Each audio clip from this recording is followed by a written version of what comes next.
বর্তমান দেশে চলমান যে আন্দোলন, আমাদের শিক্ষার্থীদের যে আন্দোলন, কোটা প্রথা বিরোধী আন্দোলনের যে সমন্বয়ক যারা আছে, সমন্বয়কদের সহ সকল বাংলাদেশ থেকে বিভিন্ন গণহারে গ্রেফতার করা হচ্ছে শিক্ষার্থীদেরকে, অন্যায়ভাবে অন্যায্যভাবে কোনো কারণ ছাড়াই গ্রেফতার করা হচ্ছে।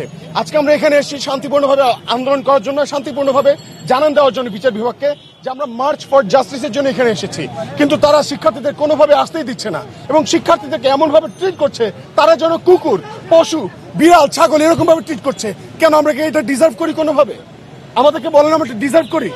আমরা কি এমন দোষ করেছি? আমরা কি কোনো অন্যায়কারী? আমরা কি খুন করেছি? আমরা কি এমন করেছি? আমাদের ভাইরা মরল, আমাদের ভাইদেরকে নির্মমভাবে অত্যাচার করা হলো, আহত হলো কতজনকে তারা ডিবি অফিসে নিয়ে আটকায় রাখছে, তারা বলে রাখছে। আমরা সেজন্য মার্চ ফর জাস্টিসের জন্য এখানে এসেছি। আমরা কি আমরা বিচারও চাইতে পারবো না? আমরা কোন দেশে আছি? আজকে তো কল্পনা চাকমার কথা বারে বারে মনে পড়ছে।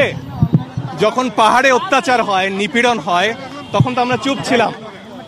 কল্পনা চাকমা অনেক আগে আমাদের বলেছিলেন যে এক সময় সমতলে এই নিপীড়ন নেমে আসবে। আজকে সমতলে নিপীড়ন নেমে এসেছে। আমরা যারা এতদিন চুপ ছিলাম, আমাদের সন্তানদের, আমাদের ভাইদের রক্ত তা আমাদের সবার হাতে রয়েছে। আজকে এখান থেকে কোনো মিছিল শুরু করেননি। 5-6জন ছাত্রছাত্রী এসেছেন, বিশ্ববিদ্যালয়ের ছাত্রছাত্রী, মেধাবী ছাত্রছাত্রী, এদেশের সম্পদ তারা। শুধুমাত্র তারা ছাত্র, এই পরিচয়ে তাদের তুলে নেওয়া হয়েছে। একজন মানুষ যখন আক্রান্ত হন শুধু তার পরিচয়ের কারণে, তার কোনো কর্মকাণ্ডের জন্য নয়, সেটাকে জেনোসাইড বলে, ইংরেজিতে গণহত্যা বলা হয়। শুধু ছাত্র এই পরিচয়ে রাতের বেলা বাসা থেকে তুলে নেওয়া হবে, শুধু ছাত্র এই পরিচয়ে এখানে আসা মাত্রই তাদেরকে গ্রেফতার করা হবে, এই অন্যায়। সংযুক্ত আরব আমিরাতে আমাদের যে ভাইয়েরা গ্রেফতার হয়েছেন, তাদের ব্যাপারে নাকি সরকার বলেছেন ও দেশের আইন বড় কঠিন, তাই তাদের ব্যাপারে কিছু করার নেই। তাহলে বাংলাদেশের আইন কোথায়? এখন এমনই ফুরফুরে মনে থাকবে সবাই। বসুন্ধরা টয়লেট্রিজ, ফুরফুরে মন সারাক্ষণ। আমার মত প্রকাশের অধিকার কোথায়? আমার সমাবেশের অধিকার কোথায়?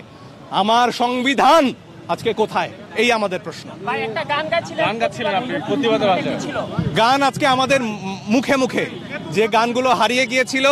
আজকে আমরা যেমন গাইছি রক্ত নিশি ভরে, তেমনি গাইছি শিকল পরা ছল, তেমনি গাইছি আমাদের প্রতিবাদের সব গান। আজকে মুক্তিযুদ্ধের গানে যদি আমরা ফেরত যাই, সেখানে দেখবো একই বঞ্চনার কথা এবং তার বিরুদ্ধে বাঙালির প্রতিবাদের কথা এসব গানে আছে। আমার সংস্কৃতি, আমার গান, আমার ঐতিহ্য কেউ আমার মুখের ভাষা কেড়ে নিতে পারবে না। আজি রক্ত নিশি ভরে একিয়ে শুনি ওরে, মুক্তি কোলাহল বন্দি শৃঙ্খলে, কাহারা কারাবাসে মুক্তি হাসি হাসে, টুটেছে ভয় বাধা স্বাধীন হিয়া তলে, রক্ত নিশি ভরে। আমাদের ভাইদের কথা নজরুল অনেক আগে বলে গেছেন। ওরা দুপায়ে দলে গেল মরণ সংকারে, সবারে ডেকে গেল শিকল ঝংকারে।